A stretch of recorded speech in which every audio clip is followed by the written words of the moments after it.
Hello and welcome to episode 4 of our Colony Showcase series here on the channel. Today we're taking a look at a submission from a viewer by the name of Bruce Not Amused here in Experimental Update 5 with the Folktails faction. And the only mod that they said they're running is automated floodgates. And when I asked what they had to say about their colony, they said this. They said, been trying my hand at terraforming and I'm loving it. Completely bulldozed the lake next to the source. Not done yet, but also bored with this one, so started a new colony. Well, we're going to take a look just a second at what all they got done here. But right off the bat, we'll go ahead and take a look at our stats for our beavers that we've got. We've got 98 adult beavers, 5 kits, and 249 bots. Average well-being of 56. So really well balanced here. Some of the social life stuff is, well, actually all of it's about halfway. But most everything else is pretty much all the way up or well on its way there. So if we take a moment here, zoom out, see we are on the plains map. And the only reason I know that, all this terraforming that's happened here, is that this is the starting location for the district on plains map, and it has this this little S-curve here, and then all the way down at the end of the map, this is, of course, the outflow. So outside of that, if we take a look at everything else, there's a lot of terraforming that has occurred here, I guess we should say. This, of course, is where the water comes in on the map, and normally this is all like a lot higher than what we've got going on here. You take a look underneath the water, and this whole thing has been dredged out, well, exploded out, but it's got a nice big reservoir here with some of these mechanical water pumps pumping everything out up into this secondary tier area here. If I can get that to play nice. So yeah, just coming over the hump here. And then once again over on this side to fuel all of our, well, I guess not fuel it necessarily, but provide irrigation for all of our water-based crops here. Nice little line of Lidos, and then it joins in with everything else we've got going from this thing once these automated floodgates are working. Unfortunately, since we just had an update the other day, none of the mods currently work as of my time recording this.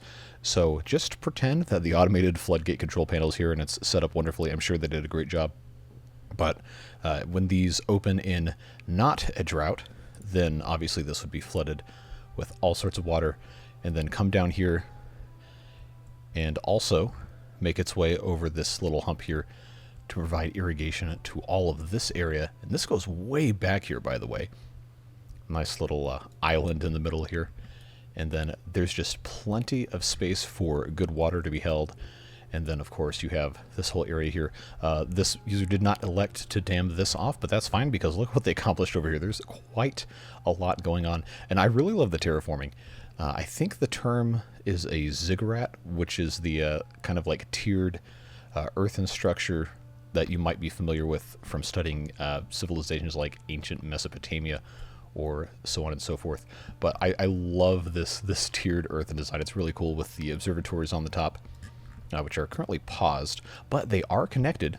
If you take a look at the power shafts here, they are connected to power, and we have a lot of windmills. Currently, they're not turning because, well, there's no wind, but the demand on power here is 19,000 HP. It keeps going down, up and down a little bit, but this is a very extensively developed map. Even with only 98 adult beavers, there's a lot of effort that went into this. And yes, there is a large tower of gravity batteries, and they are all, I believe all of them, have a capacity of 62,000, which I think this is the highest it's going to let you go. I know this is all the way down as far as the game will let you put stuff. You can't put any explosives down here. And I'm pretty sure this is as tall as it lets you build. You know, actually, let's take a second here to examine for ourselves. I imagine it probably is. There would be no reason for it not to be. Let's see that. Is it going to let me put another one? No. Yeah, they fully maxed out the height on this, which is fantastic. Let's go ahead and... that's right. I can't do that. I have to go into the... Alright, so yeah, this is a huge tower of gravity batteries. This is not something I would build in one of my playthroughs, but I know a lot of you are a fan of this kind of design, and it's really cool to see this implemented in such an effective way. Like, look at all the look at all the storage here. If I had the advanced power mod and all that stuff installed, then I'm sure it would tell us our aggregate battery storage and everything. But suffice to say, this should be enough power to run stuff for a couple of days of not having any wind. And of course, when there's water actually coming through here, then these will turn as well. Before we're done with this video, I will change seasons to go up through and see the water coming out here. But yeah, let's take a closer look at what else they've got going on here, because it is just really, really well organized. Please don't crash, computer. Thank you. So when you have a smaller amount of beavers, again, 103 beavers right now, including the kits, you can really get away with having a nice, compact, efficiently organized setup. And look at all of the campfires that they have for all these beavers right here. Like, again, we have 103 beavers, and yet right here I see 7 campfires in frame. I don't think they have anywhere else. At least not that I can see. But it's not just that. Like, they have all sorts of different stuff here. They got rooftop terraces at ground level, because underneath them, if we go all the way down, this might take a little bit of time, but you scroll all the way down here, you'll see they just, again, like we have seen before in some of these, they just have them up on platforms, and it works. No harm in that. Some nice landscaping here with the hedges. Again, just really tasteful, nice variance of the height of these lodges here. You can see most of them are doubles. There's some triples, and there's a couple singles as well. But the way that this is just organically stacked makes it feel very, very authentic, like a old style, like European medieval town kind of vibe going on with the different layers of buildings and everything just kind of growing out from a certain point instead of just master planned in straight lines and all that stuff, which is fine too. I really like that, but this is a very, very pleasing aesthetic here. And also, wow, I always love that sound effect. The Fountain of Joy is a really, really nice addition here. And this is just such a nice little town center design. And let's not forget, there's other recreational things too. Like right here, you have all these carousels. You've got all these, wow, farmer monuments right here. And this is the new Folktails carousel model, by the way, if you hadn't seen it. We haven't really done too much with that.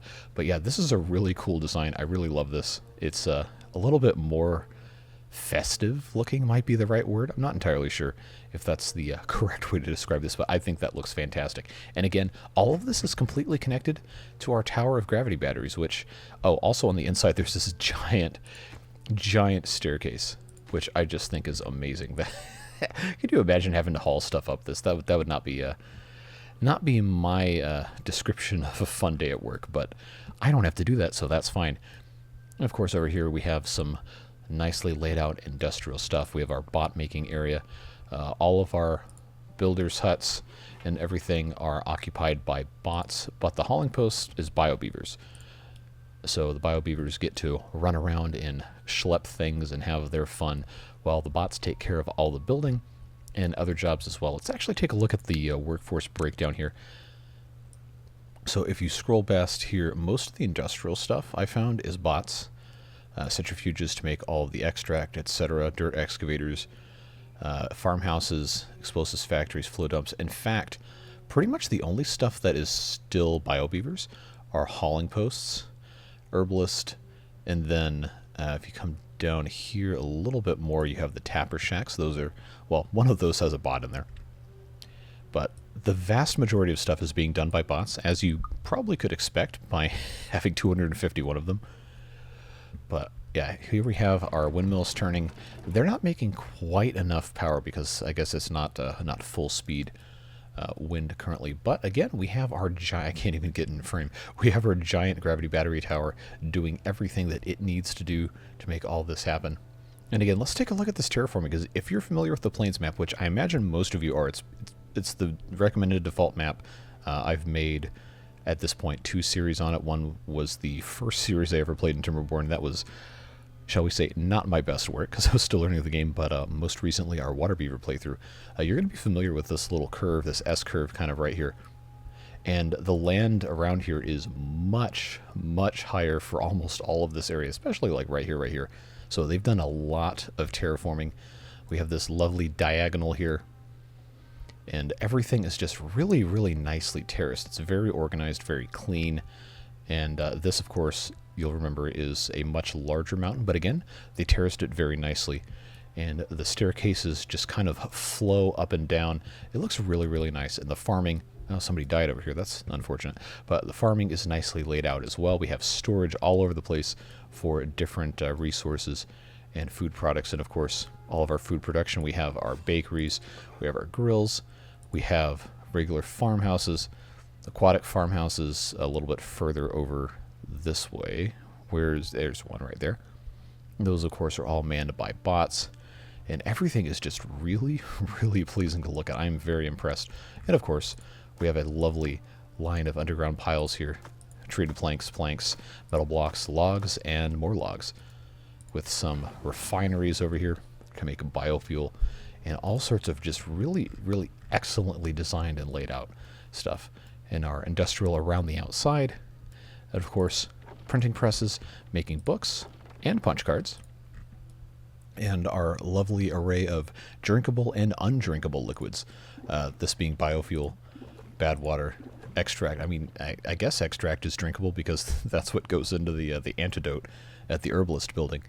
But I digress. Oh, this why is this dried out? I guess that's because there's not enough water to keep the level high enough here. But that is all a-okay. And then this building up here, bad water rig, of course. This is one of the bad water sources in the updated update 5 version of this map, but they've got it covered up. And then some nice storage right here to put the bad water in, set to supply, of course, as one should have it. And then all the industry just kind of ringed around the outside on this end. Like I said before, very, very visually pleasing. I love this. Right? I don't know why I love this so much, but this is just fantastic. Having all the carousels in one place and nicely landscaped with the hedges.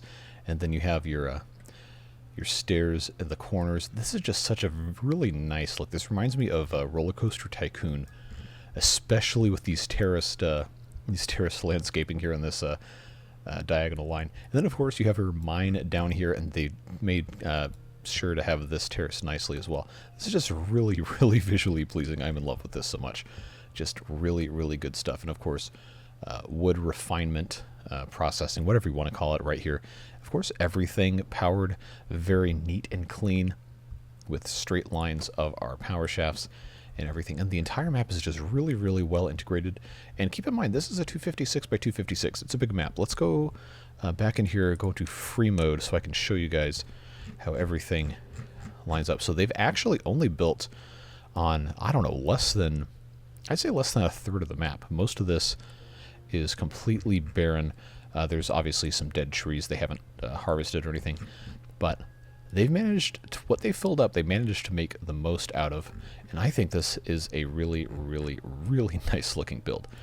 So let's come back out of dev mode again after I put these things back on. But I digress. This is just really, really nice. Very, very pleased. I know we already looked at the well-being, but what I'm going to do now, after we take a look at a couple more things, is I'm going to advance, like I said earlier, to the wet season, and we'll see what all of this stuff looks like. Because remember, these are all water wheels, and this channel goes pretty much all the way up here to where water is being pumped out. We have another one of those perpetual motion water power machines, whatever you want to call it. But before we do that, let's just take another look here at the path this water comes in before we turn that on, just so we can know what to follow. Oh, here's a little design 8. I'm assuming that's supposed to be an 8 here in the corner here. But this is the main water entrance for the map, and of course it comes in here. These, oh, I'm going to have to manually lower all these, aren't I? Well, we'll get it figured out. I can't help that the mods don't work, unfortunately. We'll get everything sorted out. But yeah, it just comes right down here, going to cascade nicely off this diagonal, and then come down here over these dam pieces, and then down here, and then these guys will turn on once water is detected here. I'm hoping. We'll see. We'll see what happens. I might have to do a jump cut after enabling all these things, just because this is supposed to work with a mod that doesn't currently work with the game right now, but we make things work. So, that being said, let's go ahead and I will turn on the next season here, and I'll see you after the jump cut. Alright, so what I've done is I've advanced the season, so it's now cycle 47, and I've opened most of the floodgates that I think need to be opened. I'm going to leave this guy closed for right now, but what we're going to do is, I'm also going to turn these guys on. What we're going to do is we're going to watch the water come in here, and I'm going to show you something really cool that I just discovered before I started recording again. And that is how this little bit of water wheels works. Now you might notice, hey, that's contamination, and that's because we come all the way over here. There is a bad water source that during the wet season we should see some nasty water come out of once we get everything advanced a little bit here. And that is what gets these water wheels turning. Isn't that cool? That is fantastic stuff here. We have on the side, there's some residual bad water chilling, hanging out in here. And once everything gets going, we should see this eventually make its way downtown, so to speak. Of course, there's pumps to let the stuff come up and then back down again. But you can see that starting to come out again now and making its way down here. And all these wheels turning. I have this on triple speed just so we can actually get some progress done here. But yeah, that's how that works. I was wondering earlier in my head, why are there contamination barriers here? But that makes perfect sense. So we've got a perpetual motion machine based off of bad water contamination. But now that these floodgates are open right here, all this water can flow out and around, and everything is looking just fine. I'm going to go back down to single time speed so we can, actually watch this. But this is just so nicely designed. I'm very impressed. Everything just looks so nice when it's filled with water. And of course you have these pumps right here getting the water back into the backside. And then once that's full, it will flow through here and then make its way out of the map. But I gotta tell you, the noise I made when I found out that this was a perpetual motion machine that was run off of bad water, man, you should have heard me. when I found out this is a perpetual motion machine made out of bad water. That is just fantastic. Really, really smart engineering. And I hope this can fill up a little bit faster so we can see this whole thing in operation here. But yeah, this is just such a nicely designed map. Everything is looking so good. So good. Water is flowing wonderfully, filling up our reservoirs. And everything is looking good, aside from the horrendously slow frame rate at the hands of my computer here. But yeah, that is really, really, really good stuff. We have two buildings that need water, and that's these Lidos here. This has yet to, I guess, fully fill up to its optimal level here, but it is working quite nicely. Again, I don't know what the automatic settings are for these floodgates because, well, the mod, again, does not work currently as of recording this. It might be fixed by the time you're watching it, but it is just really, really cool stuff. I'm going to give them a little bit of a helping hand here, and we're going to raise this up to 1.5 and let it fill up a little bit here. But what I wanted to show you is actually working here, which is all of these turning under their own power, and we have these pumps pumping the I love this kind of thing. I want to do that in one of my playthroughs at some point soon. But these guys are now making a decent bit of power. It's ramping up. It should go up a good bit, maybe about twice as much as it's currently making. But oh man, I just love exploiting the game mechanics like this. This is fantastic stuff. Really, really cool stuff. So again, we have our giant gravity battery tower recharged substantially. So everything is looking really great. Again, really, really pleased with this build. So thanks very much for the submission. Always appreciate it. So if you have one that you'd like me to take a look at, the link to submit is down below in the description. I do open and look at all of them. I can't show all of them, unfortunately, but I do make sure I take a look at everything everyone sends in, and I very much do appreciate you taking the time to enlighten me with your colony designs and all sorts of other fun stuff. So yeah, that's going to be it for this one. Thanks for watching. Really appreciate you. Appreciate the Beard Boosters as well, as all of their fantastic contributions make it possible for me to continue doing this stuff well into the year 2024. So I hope we'll see you again soon. We should be kind of back to normal within the next couple days or so. I'm at the tail end of my vacation. I had a very nice time. So thank you for bearing with me with the changes to the content structure. I think it is well worth it, though. We're going to have some really fun stuff to look forward to in the coming year. So with that being said, that is going to be it for today. Again, thank you very, very much for watching, and we'll see you again soon in another video. Take care. Bye-bye.